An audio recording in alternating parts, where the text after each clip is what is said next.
chers abonnés à la chaîne Doom TV. Aujourd'hui, nous avons l'immense honneur de vous parler d'une chose précise et elle est au tableau. C'est la dialectique du maître et de l'esclave. Dialectique qui a été déployée, développée par Friedrich Hegel.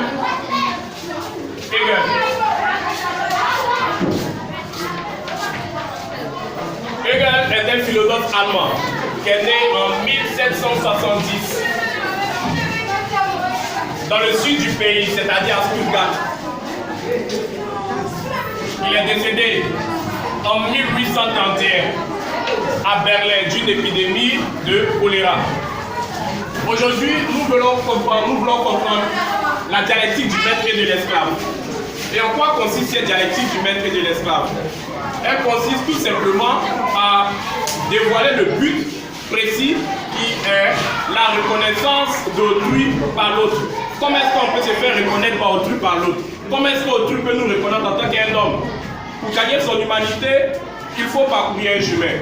Et l'objectif qui est la reconnaissance de l'autre par autrui, fait dans la reconnaissance d'autrui par celui qui est différent de lui-même, c'est-à-dire son alter ego, le moi qui n'est pas moi.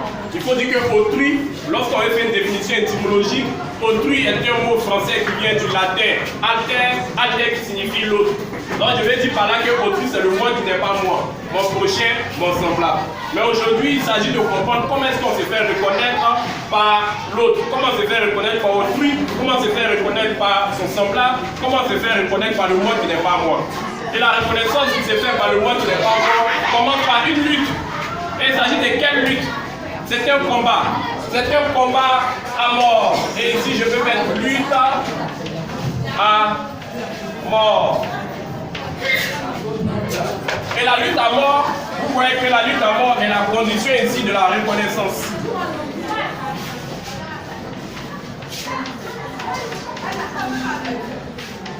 La reconnaissance d'autrui. Autrui se reconnaît comme tel en tant qu'un humain sur la base d'une lutte à mort. Mais sur quoi je ne vais pas vous parler d'Hegel? Comment je fais pour expliquer la dialectique hegelienne du maître et de l'esclave? Certainement, je me base sur la philosophie de Hegel. Philosophie de Hegel. Et la philosophie de Hegel est appelée la dialectique.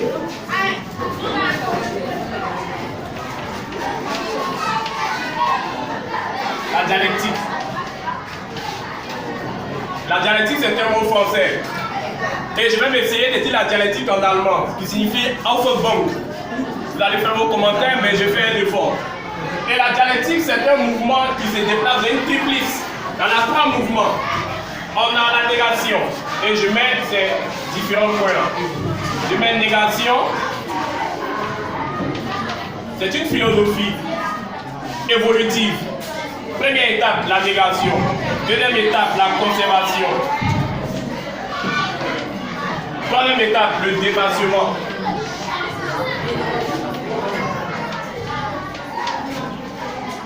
Et c'est comme ça que les choses s'expliquent dans le monde. Dans le monde naturel comme dans le monde supranaturel. Autrement dit, c'est de cette manière que les choses s'expliquent dans la nature comme dans le supranaturel. Et dans la nature, on parle d'autrui. Et comment est-ce qu'autrui va se faire reconnaître? À travers lui d'abord. Donc nous sommes à ce premier niveau. Autrui est identifié comme un être conscient. Et cet être conscient-là a un désir. On peut parler du désir négateur.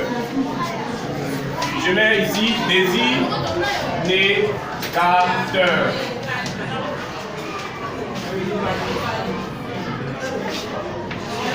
Je vais m'efforcer de dessiner un être humain. Et cet être humain-là a un désir qu'on appelle le désir négateur.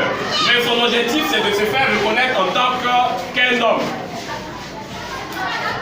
Et ce désir va s'extérioriser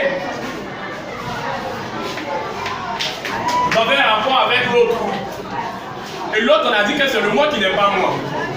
L'autre aussi, il a un désir négateur. Mais comment faire pour qu'autrui se fasse reconnaître? Comment faire pour qu'autrui se fasse reconnaître? autrui numéro 1. Autrui numéro 1 va se faire reconnaître à travers ce qu'on appelait la lutte à mort. Et il va avoir un combat intellectuel entre les deux. Et ce combat-là va consister à faire quoi? Ce combat peut ne pas être seulement intellectuel. Il peut être un combat physique ou métaphysique. Et ce combat physique ou bien métaphysique se fait avec deux personnes. Le premier qui a le désir négateur va courir de mettre fin à sa vie, va risquer sa vie. Et celui qui risque sa vie dans la lutte à mort est le maître. Et celui qui a peur de mourir, je dis bien peur de mourir, dans ce rapport-là, dans ce combat, dans cette lutte, est l'esclave. J'espère que vous me suivez très bien.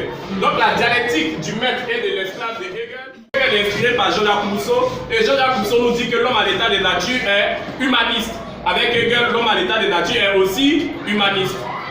Donc la dialectique ne s'arrête pas à ce niveau. À un certain moment, l'esclave aussi va s'enlacer de sa servitude et va décider de changer de condition en tant que serviteur pour essayer de dominer. Mais dans ce rapport de force entre le dominé et le domineur, entre le maître et l'esclave, il va avoir le rétablissement de l'humanité et le maître peut considérer l'esclave comme son maître. Le maître peut considérer l'esclave comme son maître dans la seule condition que le maître travaille deux fois plus que dans la seule condition que l'esclave travaille deux fois plus que le maître. Et si l'esclave travaille beaucoup, il sera reconsidéré comme le maître, comme un homme digne d'être, de l'être. Sur ce, je vais mettre fin à cette première partie relativement au déploiement, au dévoilement de la philosophie. Et cette philosophie qui s'inscrit, qui se déclare dans la chaîne philosophique purement qu'on appelle Doom TV. Merci beaucoup et à très bientôt. N'oubliez pas de vous abonner au bas de la page.